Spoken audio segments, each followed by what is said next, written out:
So we're gonna get it out of the box and test it out. This is the model JT3062. It's a 2-blade, and I'll get into some reasons why I picked it rather than the helical or spiral, whatever you call it, in a second. But we're gonna get it out, set it up, and test it out. Book, which you'll need to keep to come with it, and then some parts here.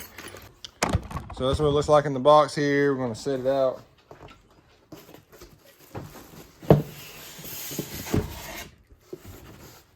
And if you're wondering why I'm on my porch, I've been doing some work.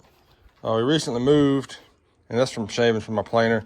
We recently moved, and I don't have my shop building moved up here yet, but I got a top over here so I can work in it without getting wet, and putting some trim and whatnot up.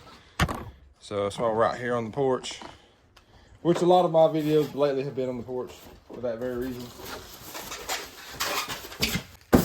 So it comes with a few accessories, your push, the push handles or whatever, I forget what they're called. There's also another one you can use. These are like some foam type pad on there, and they'll be just fine. They're angled a little bit so you can use it, just push through from this side. But I'll go into, there's another thing you can use. I forgot what it's called. I'll mention it here in just a second when I look it up. And it's cheap, and you can use those too. And I think they're like rubber on the bottom. But now it comes with oil on it. On the man, I'm drawing a freaking. My brain ain't working today. I can't remember the names of all this crap. But the in feed and out feed table. That's what I'm trying to think of. The in feed and out feed table here. It's got an oily residue on it. And it comes with some other parts here. So the reason I bought this one, I wanted the cast iron version, but they don't have it anymore. They used to sell the cast iron, and I would have gotten it. They last a little longer, but they don't have those models anymore. I guess they're discontinued. And this is the aluminum version, which, you know, whatever. It's a bench top planer. And there's the fence. So this is the 6-inch. Now, a lot of people say, well, just get the 8-inch. You'll wish you had the big one later. And that may be true, but I really don't see myself needing to run anything bigger than 6-inch on the joiner. And if I do, you can run it down, flip it around, and then run it that way too to get the other side even with the side you just milled, and then run it through your thickness planer to smooth it all uniform if you have to do that. And I have a thickness planer, so that's part of the reason I got it. Obviously it's a bench top. 2 reasons: price and portability, because my shop area is small. I need to be able to tuck it under a workbench or whatever when I'm not using it. So here we go. Now the 2-blade. So this one does not have, if you notice here, it comes with the blades already installed, and and also the guard.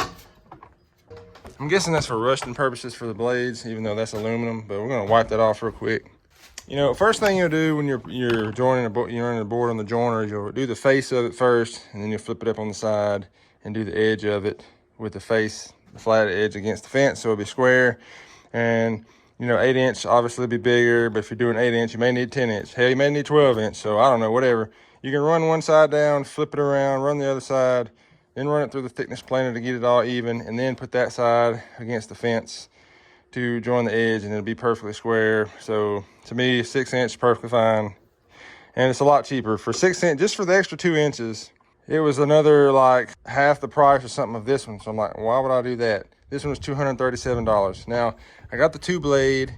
I got the 2-blade one instead of the spiral cut one because a few reasons. One was price, but then by the time because it was like $270 or $90, something like that. $50 around there, something like that, more. But then by the time you buy a little jig to help you set the blades, you'll probably be the same price. And then sure, changing the blades are a little easier because you just take the screw out, flip them around, put it back in. And then they have like a little screw here that raises it up and down just to get it level with your table here, your in feed and out feed, which, whatever. That's nice and easy. But I was thinking too, when you're running this type, there's 2 blades. My planer I have is a Bauer one from Harbor Freight, which I like Bauer. Bauer also sells one of these. They just come out with it, and I started to buy one just to test it out. But it was a little bit more expensive. It was basically the same price as the spiral cutter, one of these. But it's a 2-blade. It's a little easier to change out the other blades on the spiral cut, but you have more screws to take out versus this one. The other one, because this is 2-blade, It's a 10 amp motor. It's not super powerful. So when it spins, after the blade goes around, before the next blade comes around, it kind of picks up the power. Hit the spiral cut, there's a blade kind of always contacting the wood, and it stays under constant strain. So that may be different. And with a 10 amp motor, I don't know. Is it big enough to make much difference? I don't know. People use them and they say they work great. And when it comes to the adjustment, you just let the whole thing up and down. So say you replace the blades with some other ones and they're not precisely inside the tolerances what the other ones were, or in tolerance with each other, you may get slightly uneven finish on the wood because the blades are slightly different. I don't know.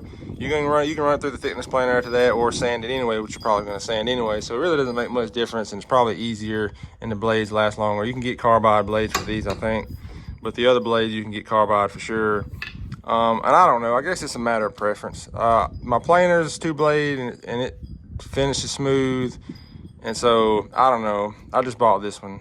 I guess they're both about the same. Just a matter of preference whether you'd rather change out a bunch of little pieces or just go through the time of changing out 2 blades like this and setting the depth so they're even with each other for a little bit finer, adjustment. I don't know. That's just a matter of preference. So I picked this one. So we're gonna finish setting it up and just test it out. Just by the looks of it, this here plate goes on to these 4 bolts here, and then you got your other part of your fence here that slides on this, and then you got your actual fence, the aluminum part, just right down here that bolts to that that adjust up and down or whatever. And of course you got your handles, adjustment handles. So let me get it put together, and I'll just kind of give you a rundown on what does what before we test it out. So you do put that on there with them 4 bolts. Like I said, I'm going to use a little blue Loctite just to keep some of the vibration from making them back out or whatever. Just a little dab of that Loctite will do fine.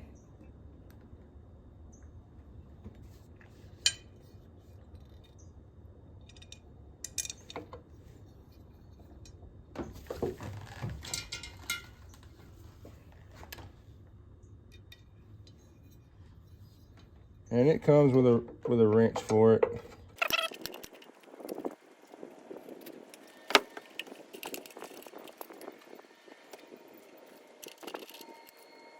So this has a nut and then a flat washer or whatever. It says put it through the washer, then through the bracket, then through the nut on the bottom side of the bracket. So it fits long ways in the groove under there, like long ways this way. And of course you can readjust that. All that does is do the sliding this way.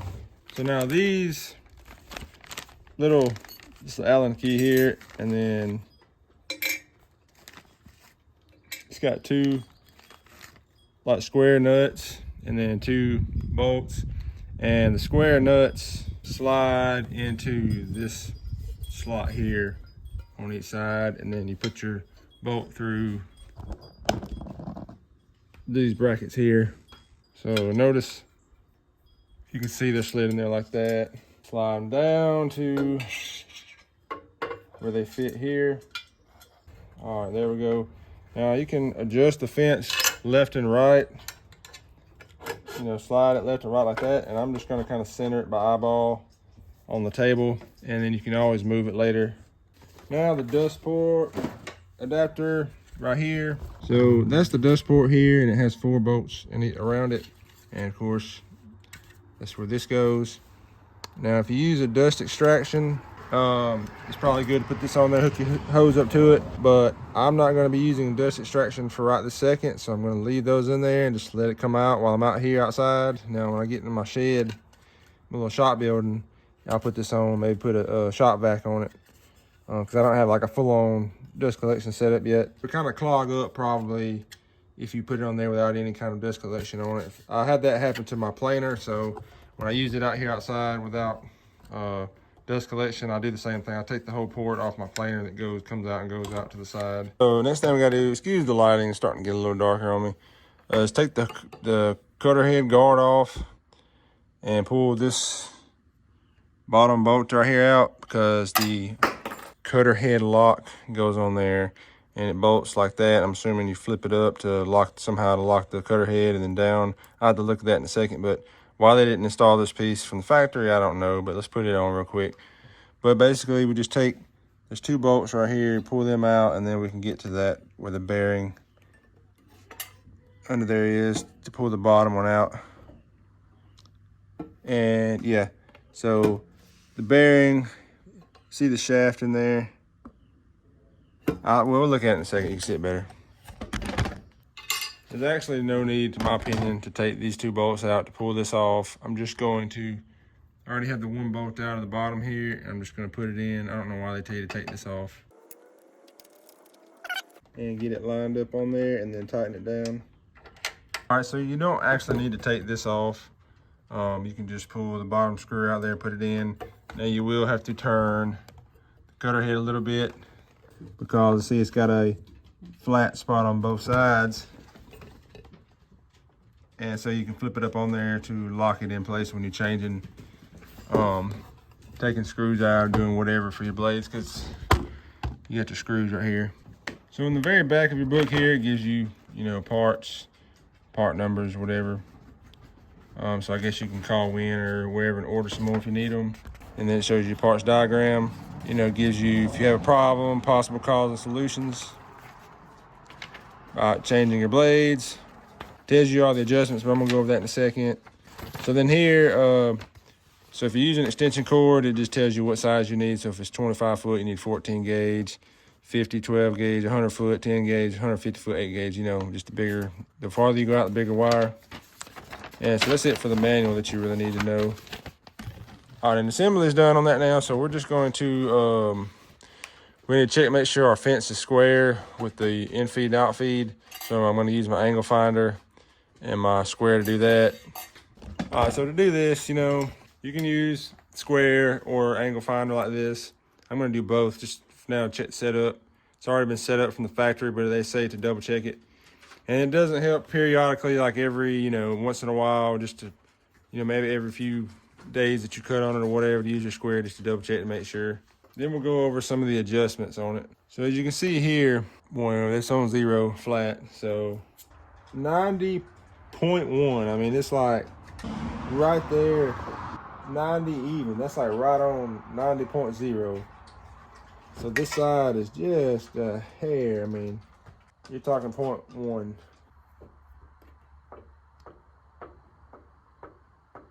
Yeah, that's showing just a hair, basically the same as my square. But I mean, it's 0.2, basically like what this was saying on the first side here. It's so close. I mean, it's so close. And the micro, there's a little bit of a micro adjustment for that here. And then basically that handle, you can bevel it back or you slide it up and down. And then these little Allen head keys here, you see, well, this one doesn't because it's not touching anything. But this side, see, it's got a, it's kind of too dark, but you see here, you let this out and it'll let it come back a little bit. If you push it in, it'll stop it before it goes back that far. And this right there, so close, I can adjust it. And it's got Loctite on it, so I can move it a little bit, but it's so close. I mean, it's like right there, not gonna make a difference. So now we'll go over some of the controls. Obviously right here is your gauge.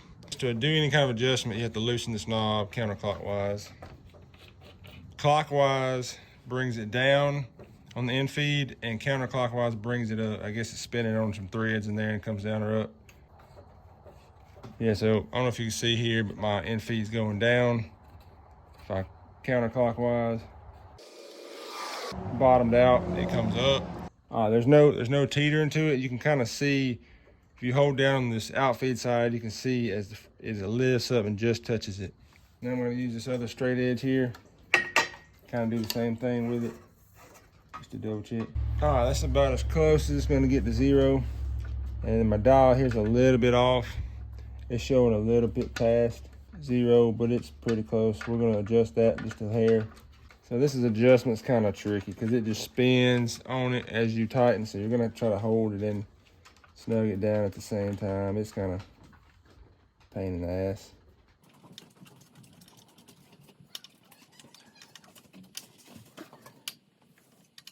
I will say this is not super, as much play as this got in, it's not super accurate, you know, and it goes down several, I mean, You got to move it down a pretty good bit to just take off 1/32. This is the max they want you to take off is an 1/8, but they recommend a 32nd, so you can bump it down to that. If it's 0 here, you can bump it down to 32nd and get you pretty close, and then come back up to 0. But you may just have to check every so often, just exactly 0. But I can see where my machine is.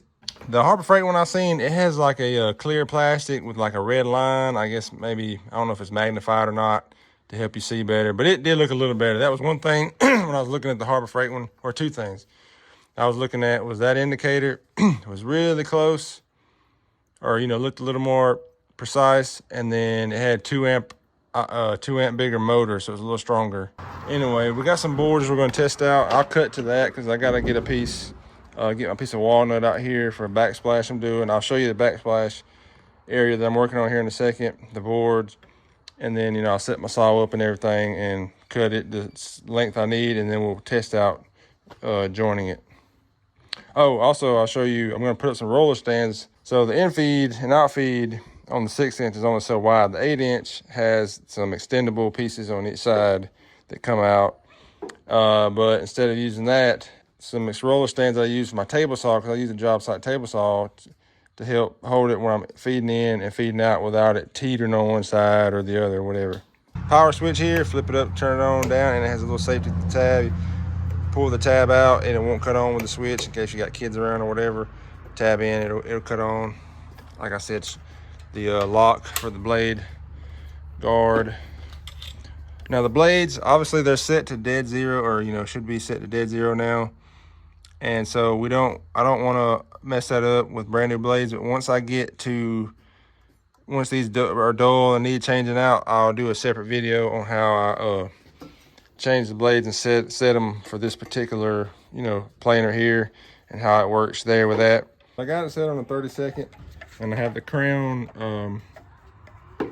So the crown is up, going this way, because that's the best way to start till I get that flattened out. This will be the first passes on it.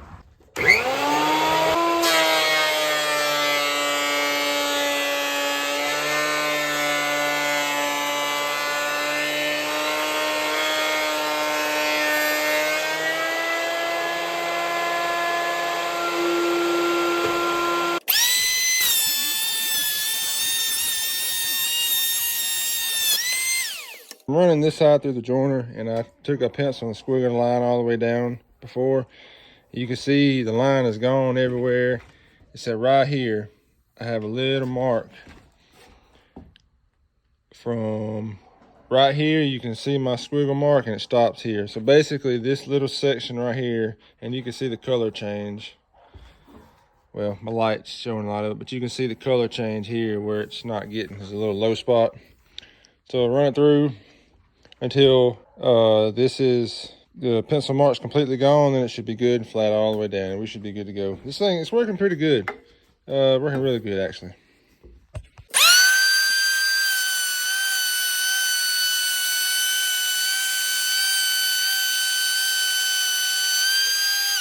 She works pretty good. I don't really have any complaints. I mean, of course, it's a short benchtop planer, but for the money, it's pretty darn good. And as long as you got the outfeed rollers or some kind of outfeed table for it, hey, or infeed too, it's good to go. It keeps it nice and level, and no problem with the sniper or anything like that. I think it was well worth the $237 I paid for it. So I guess that's gonna wrap this one up.